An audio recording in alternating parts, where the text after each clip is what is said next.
घर पर आती है नई बहू, एकदम मॉडर्न, कम पढ़ी लिखी, लेकिन फैशन की कॉपी ऐसे करे जैसे कोई नहीं कर सकता। हाँ यार माँ, क्या बोलूं, ससुराल में अभी तक तो ठीक है, मैं और विनीति है, लेकिन ये होली दिवाली में इसके माँ बाप मुंह उठाकर आ जाते हैं। क्या करेगी बेटा, लव मैरिज में यही होता है। इकलौता बेटा है तो माँ बाप तो मुंह उठाकर आएंगी। तू ही कुछ कर बेटा, उनका मुंह भी देखना ना पसंद करे। अरे माँ क्या बात कर रही है, जान छिड़कता है माँ बाप पर, कैसे बोल दूं कि दूर रहो।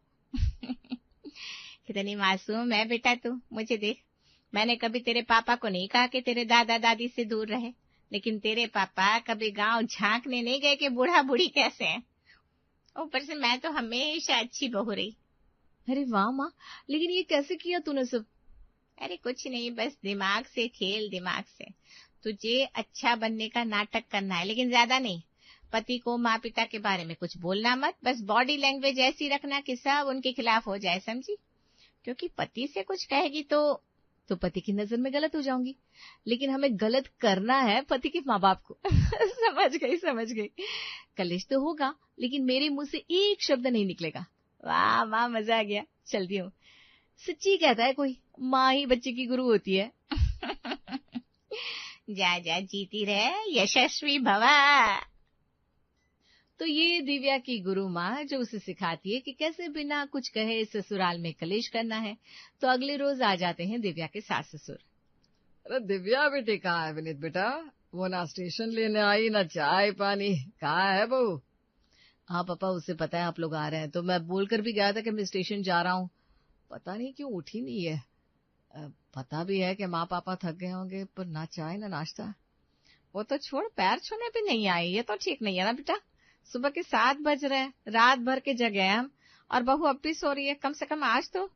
विनीत गुस्से से अंदर जाता है, जहाँ दिव्या सर पर दुपट्टा बांधे सोई थी। अरे क्या हो गया, तुम ठीक तो हो ना? उठ रही हूँ, बस 2 मिनट। पता नहीं माँ पापा क्या सोच रहे होंगे कि मैं। अरे नहीं नहीं, कोई कुछ नहीं सोच रहा, तुम ख्याल रखो, मैं हूं ना। बेटा माँ बाप के लिए चाय बना रहा होता है, तभी डोरबेल बजती है और घर आती है रश्मि, बहू की सहेली।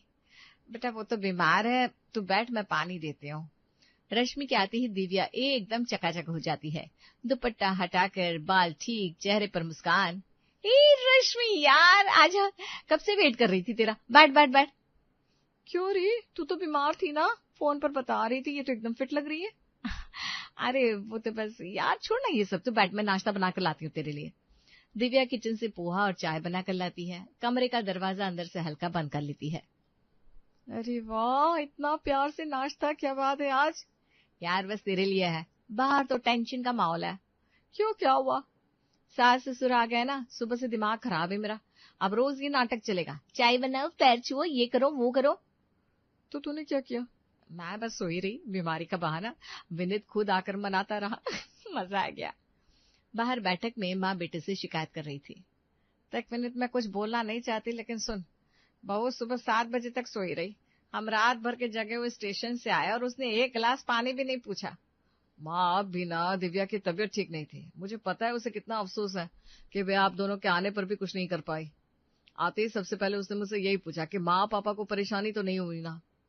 अच्छा ठीक है, लेकिन माँ प्लीज इतनी सी बात को इतना बड़ा मत बनाओ, वो बेचारी खुद परेशान है।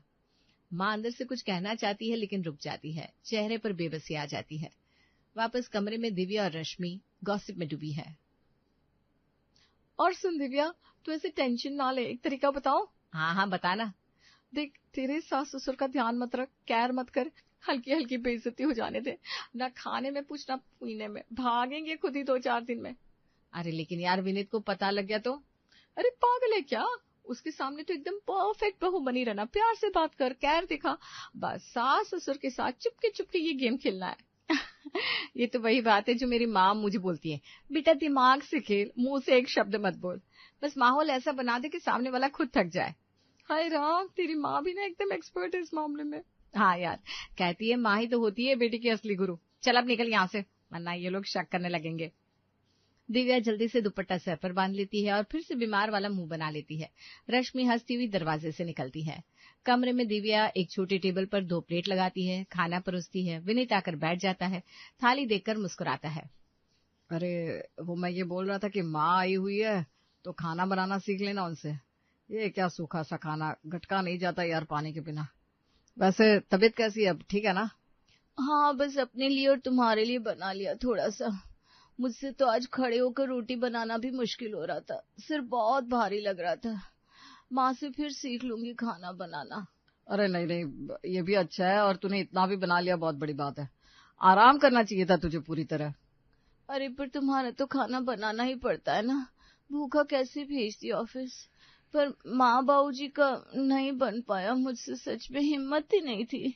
अरे कोई बात नहीं, मैंने माँ को बोल दिया है, तू टेंशन मत ले। क्या बोला? मैंने कह दिया कि माँ वैसे भी गांव में तो खुद ही बनाती थी ना खाना, तो यहाँ भी बना ले, कोई बड़ी बात नहीं है उनके लिए, रोज का काम है उनका। दिव्या चावल का एक चम्मच मुंह में डालते हुए हल्के से मुस्कुराती है। मन ही मन सोचती है, शायद अब सासू माँ को समझ में आ जाएगा कि घर चलाना कितना मुश्किल होता है। सही कहा। वैसे भी कल तक मैं ही सबका जिम्मा उठाती रहूं, सबको अपना अपना काम तो खुद करना सीखना ही चाहिए ना। विनित सिर हिलाते हुए खाना खाता रहता है, बेखबर उस तूफान से जो किचन में पक रहा है। दोपहर का वक्त है, माँ बाप ड्राइंग रूम में बैठे टीवी देख रहे हैं। बीच बीच में घड़ी की तरफ नजर जा रही है। पेट में भूख की हलचल शुरू हो गई है। अरे सुनो, 1 बज गया है, खाना कहाँ? आज तो बहू ने अभी तक आवाज भी नहीं दी खाने के लिए। हाँ भाई, मुझे भी लग रहा है कुछ तो गड़बड़ है। चलो देखते हैं किचन में। दोनों किचन में जाते हैं। गैस बंद, बर्तन खाली, कुछ भी पका हुआ नहीं था। माँ फ्रिज खोलकर देखती है तो वहां भी कुछ खास नहीं। ये क्या बात हुई? न रोटी, न सब्जी, न दाल, कुछ भी बनानी है आज? यह तो हद हो गई भाई। विनीत को बुलाओ और पूछते हैं क्या मांज रहा है। माँ विनीत के कमरे की तरफ आवाज देती है। विनीत बाहर आता है, हाथ में मोबाइल लिए।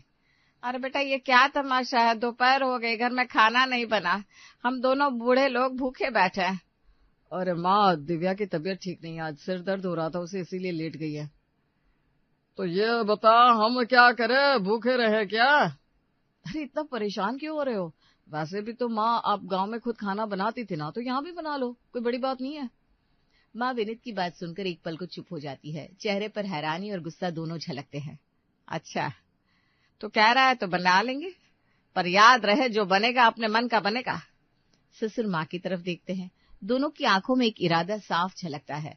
विनीत बेफिक्र होकर वापस कमरे की तरफ चला जाता है। उसे अंदाजा ही नहीं था कि अब घर में क्या होने वाला है। माँ को गुस्सा आता है। वो सुबह से किचन में लग जाती है। कढ़ाई में मसाला चढ़ रहा है, पूरा घर खुशबू से भर गया है। दिव्या अपने कमरे से निकलती है, हाथ में टिफिन लिए सीधा किचन की तरफ बढ़ती है। ये क्या बना रही है आप? इतनी तेज खुशबू आ रही है पूरे घर में। क्या बेटा, खुशबू से भी दिक्कत है तुझे? पकवान बना रही हूँ, 56 भोग जैसा खाना। तूने तो वैसे भी अपना अलग खाना बनाना है ना, तो मैं भी अपने मन का बना रही हूँ। दिव्या मुंह बनाते हुए अपने लिए करेले की सब्जी और सूखी रोटी निकालती है। एक तरफ उसकी प्लेट में करेला और रूखी रोटी, दूसरी तरफ सासू माँ के पकवान की खुशबू पूरे घर में फैली हुई थी। दिव्या एक नजर अपनी प्लेट पर डालती है, एक नजर माँ की कढ़ाई पर। ये तो रोज का तमाशा हो गया, एक तरफ 56 भोग, दूसरी तरफ करेला। मन तो मेरा भी होता है कुछ अच्छा खाने का। ससुर ड्राइंग रूम से आवाज देते हैं। अखबार पढ़ते पढ़ते सिर उठाते हैं। दिव्या बेटा, तुझे जो खाना है खा लो, हमें किसी पर मोहताज नहीं होना। हम भी जानते हैं कि अच्छा खाना कैसे बनाते हैं, और हम बनाएंगे भी। तो अपना शौक पूरा कर, हम अपना शौक पूरा करेंगे। दिव्या तीखी नजर से ससुर की तरफ देखती है, पर कुछ बोल नहीं पाती। माँ कढ़ाई में से एक चमचा निकालकर चखती है, संतुष्टि से सिर हिलाती है। अरे विनीत के पापा, आज तो मन कर रहा है पूरी कॉलोनी को बुलाकर खिलाऊं। देखो ना, घर में इतना अच्छा खाना बने और कोई पूछे ही ना। वैसे भी अब तो घर में 2 किचन चल रहा है, तो अपना हक तो बनता है ना खुश रहने का। दिव्या सासू माँ के तानों को नजरअंदाज करने की कोशिश करती है, पर अंदर से तो जल रही है। वो जल्दी जल्दी अपनी सूखी रोटी तोड़ती है। माँ जी, खाना सबको पसंद का बनाने का हक है, मुझे भी। अरे कौन कह रहा नहीं है? बस फर्क यह है कि हमारा बनाया खाना पूरे घर में महक फैलाता रहे, और तेरा बनाया खाना तेरे कमरे की 4 दीवारी में ही दबकर रह जाता है। फर्क समझना सीख बेटा। ससुर हंसते हुए अखबार मोड़ते हैं, उठकर किचन की तरफ आते हैं। अरे भाई, आज तो छोले भटूरे की खुशबू आ रही है। चलो भाई, आज दिल खुश हो गया मेरा। दिव्या गुस्से में अपनी प्लेट उठाकर कमरे की तरफ बढ़ती है। मन में सोचती है, आखिर ये रोज रोज का ताना तंज कब तक चलेगा। वो मन ही मन बुदबुदाती है, देखती हूँ कब तक ये नाटक चलता है इस घर में। शाम को विनीत ऑफिस से लौटता है। घर में घुसते ही उसे भी खुशबू महसूस होती है, पर माहौल में एक अजीब से तनाव की चुप्पी भी दिख जाती है। शाम होते होते माँ की रसोई से एक के बाद एक पकवान बनकर निकल रहे हैं। पनीर की सब्जी, पूड़ी, हलवा। विनीत किचन के पास से गुजरता है तो खुशबू उसे रोक लेती है। वाह माँ, क्या बना रही हो? बहुत जोरदार खुशबू आ रही है। अरे बस अपने और तेरे बाबूजी के लिए बना रही हूँ बेटा, मन का खाना। विनीत प्लेट की तरफ ललचाई नजरों से देखता है, मुंह में पानी आ जाता है, हल्के से माँ के पास खड़ा हो जाता है। माँ, थोड़ी सी पूड़ी मिल जाएगी क्या? बहुत दिन हो गए तेरे हाथ का खाना खाए हुए। माँ एक पल बेटे को देखती है, फिर जानबूझकर मुंह फेर लेती है। आवाज में हल्की सी कड़वाहट थी। नहीं बेटा, तू जा अपने बीवी के हाथ का खाना खा, वो बना रही है ना तेरे लिए, यही ठीक है। मेरा खाना तो सिर्फ मेरे और तेरे बाबूजी के लिए है। विनीत का चेहरा उतर जाता है, थोड़ा मायूस होकर कमरे की तरफ लौट आता है। दिव्या ये सब दरवाजे की ओर से देख रही थी, सुन रही थी। अंदर ही अंदर गुस्सा भर आता है, पर चेहरे पर वो जाहिर नहीं करती। क्यों, क्या हुआ? मुंह क्यों लटका हुआ है तुम्हारा? माँ जी ने कुछ कहा क्या? कुछ नहीं, बस माँ के हाथ की पूड़ी की खुशबू आ रही थी, मन हो गया खाने का। दिव्या एक पल रुकती है, फिर पति का हाथ पकड़कर प्यार से बिठाती है। कोई बात नहीं, मेरी तबीयत ठीक हो जाएगी ना कुछ दिन में, फिर मैं भी बनाऊंगी तुम्हारे लिए वैसा ही अच्छा खाना, बल्कि उससे भी बेहतर। परेशान मत हो, थोड़ा सब्र रखो। लेकिन ऐसी माँ मैंने नहीं देखी जो बेटे का मन मारे। पता नहीं कैसी माँ है आपकी। विनीत दिव्या की आंखों में देखता है। उसके इस अपनेपन और समझदारी पर मन ही मन उसके लिए इज्जत और प्यार और बढ़ जाता है। रात को कमरे में दिव्या बैलेंस शीट जैसा कुछ कागज पर लिखती हुई बैठी है। चेहरे पर चिंता के भाव थे। विनीत बेड पर लेटा मोबाइल देख रहा था। सुन रहे हो, जरा ये हिसाब देखो ना एक बार। क्या हुआ, इतनी परेशान क्यों दिख रही हो? दिव्या कागज विनीत के सामने रखती है और गहरी सांस लेती है। देखो, इस महीने भी बजट गड़बड़ हो गया। बाबूजी की दवाइयों में ही 15,000 चले गए, फिर टेस्ट करवाए वो अलग से 8,000 के, और अभी पिछले हफ्ते ही उन्हें बड़े डॉक्टर को भी दिखाया था, उसकी फीस भी 1,000 के ऊपर थी।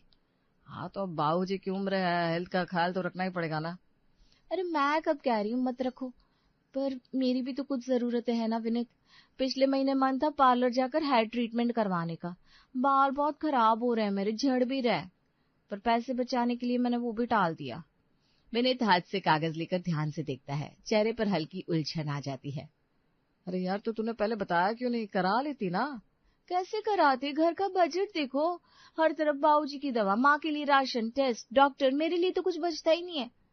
मैं तो अपनी छोटी छोटी खुशियां भी मार रही हूँ इस घर के लिए और तुम्हारे लिए। ये सही बात है, खर्चे बहुत ज्यादा हो गए इधर। और सुनो, मैंने सोचा कि बाबूजी की जो पेंशन आती है ना, उसमें से कुछ हिस्सा हम अलग रख लें घर के बाकी खर्चों के लिए। आखिर घर में रहते तो खर्चे में हाथ तो बटाना चाहिए ना उन्हें भी। सिर्फ अपनी दवाई पर ही सारी पेंशन उड़ा दे, ये तो ठीक नहीं है। विनीत एक पल के लिए सोच में पड़ गया, फिर सिर हिलाता है। बात तो तुम्हारी ठीक लग रही है, देखता हूँ, बाबूजी से बात करनी पड़ेगी इस बारे में। दिव्या मन ही मन मुस्कुराती है, पति का हाथ अपने हाथ में लेकर प्यार से दबाती है। ऊपर से बस इतना कहती है, मैं तो बस इतना चाहती हूँ कि घर ठीक से चले और मैं भी थोड़ी अपनी जिंदगी जी सकूं इस उम्र में। विनीत माँ बाबूजी के कमरे में जाता है। हल्के से दरवाजा खटखटाकर अंदर आता है। माँ चारपाई पर बैठी है, ससुर कुर्सी पर अखबार के पीछे। माँ, बाबूजी, एक बात करनी थी आप दोनों से। ससुर अखबार नीचे रखते हैं, चश्मे के पीछे से देखते हैं। हाँ बेटा, बोलो, क्या बात है? वो पेंशन के बारे में बात करनी थी बाबूजी। दिव्या कह रही थी घर के खर्चे बहुत बढ़ गए हैं, तो क्या हम पेंशन से कुछ हिस्सा। माँ बीच में ही टोक देती है। आवाज में सालों का गुस्सा फूट पड़ता है। बस कर बेटा, बस कर, अब और नहीं सुना जाता मुझसे। तुझे पता भी है तेरी बीवी ने क्या क्या किया है इस घर में। हमारे लिए अलग बर्तन, हमारे लिए अलग खाना, और ऊपर से अब हमारी पेंशन पर भी नजर। सही कह रही है तेरी माँ, हमने कभी कुछ नहीं मांगा इस घर से, अपनी पेंशन से अपना खर्चा खुद चलाते हैं, फिर भी दिव्या को हमसे दिक्कत है। हमारी दवाई पर भी ताना मारती है वो। विनीत चौंक जाता है। चेहरे पर बीवी के लिए कॉन्फिडेंस था। नहीं बाबूजी, ऐसा कुछ नहीं है। दिव्या तो आप दोनों के लिए कभी कुछ गलत नहीं बोलती मेरे सामने, वो तो बस घर का बजट। अरे बेटा, तू आंखों पर पट्टी बांधे बैठा है, हमें तो पूरा दिख रहा है कि कैसे वो हमें इस घर में अजनबी जैसा महसूस करा रही है। तू उसी की साइड लेगा हमेशा, हमें तो जानता ही नहीं है ना तू। माँ, मैं किसी की साइड नहीं ले रहा हूँ, पर आप लोग बिना बात के दिव्या को गलत समझ रहे हो, वो ऐसी नहीं है। ससुर गुस्से में उठ खड़े होते हैं।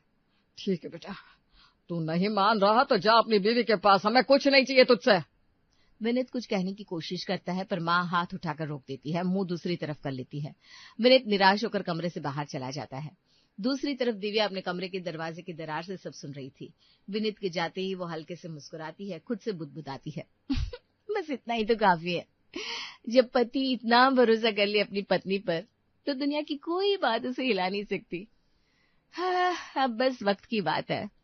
रात को दिव्या की हालत अचानक बिगड़ जाती है, तेज चक्कर और उल्टी की शिकायत। विनीत घबराकर उसे डॉक्टर के पास ले जाता है।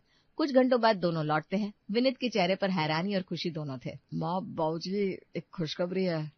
डॉक्टर ने बताया दिव्या प्रेग्नेंट है।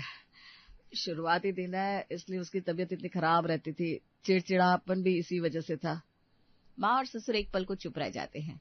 फिर माँ के चेहरे पर अनायास मुस्कान आ जाती है, पर अंदर अभी भी गुस्सा बाकी है। अच्छा, ठीक है, ध्यान रखना उसका। दिव्या कमरे में लेटी हुई अपनी माँ को फोन लगाती है। आवाज में कमजोरी और उम्मीद दोनों थे। माँ, मेरी तबीयत ठीक नहीं रहती आजकल, प्रेगनेंसी है। थोड़े दिन आकर रह जाओ ना मेरे पास, बहुत सहारा मिलेगा। बेटा, मन तो मेरा भी है, पर तेरी भाभी को कैसे छोड़ूं? अब तो वही मेरी बेटी जैसी है ना इस घर में, उसका भी तो ख्याल रखना पड़ता है मुझे। तू समझ जा बेटा, थोड़ा एडजस्ट कर ले। दिव्या निराश होकर फोन रख देती है। फिर अपनी पुरानी सहेली रश्मि को कॉल करती है। रश्मि यार, बहुत बुरा हाल है मेरा, थोड़े दिन आ जाना मेरे पास, साथ रहेंगे। दिव्या, दिल तो कर रहा है यार, पर मेरी सास नहीं मानेंगी, बहुत सख्त है। वो नाराज हो जाएंगे अगर मैं उन्हें छोड़कर आई तो। मुझे उन्हें नाराज नहीं करना यार। फोन कटने के बाद दिव्या तकिए के सहारे लेटी सोच में डूब जाती है। आंखों में आंसू आ जाते हैं, अंदर से कुछ टूटता है और कुछ समझ में आता है। तो आखिर माँ वही होती है जो हमेशा साथ हो। खून का रिश्ता तो दूर होता है, पर साथ तो वही निभाता है जो पास है। मेरी सास ही असली माँ है मेरी, जिसे मैंने इतने दिन गलत समझा। उसी रात माँ दिव्या के कमरे में हल्दी वाला दूध लेकर आती है। बिना कुछ कहे बेड के पास रख देती है। दिव्या सासू माँ का हाथ पकड़ लेती है और उसकी आंखों में आंसू थे। माँ जी, मुझे माफ कर दो, मैं समझ ही नहीं पाई, आप जो भी करती थी मेरे और इस घर के भले के लिए ही था। मैंने बहुत गलत व्यवहार किया आप दोनों के साथ। सासू माँ दिव्या के सिर पर हाथ रखती है। आवाज में अब वो तलखी नहीं, बस ममता थी। कोई बात नहीं बेटा, सब भूल जा। अब तू मेरी बेटी जैसी है और मेरे होने वाले नाते की माँ भी।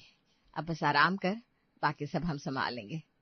अगले दिन से घर का नजारा ही बदल जाता है। ससुर खुद बाजार से फल लाते हैं, माँ दिव्या की पसंद का खाना बनाती है। विनीत खुशी से फूला नहीं समाता। पूरा घर एक साथ एक टेबल पर बैठकर हंसी खुशी खाना खाता है, पुरानी सारी कड़वाहट भूलकर। घर में सिर्फ एक किचन है और एक नई जिंदगी आने की खुशी।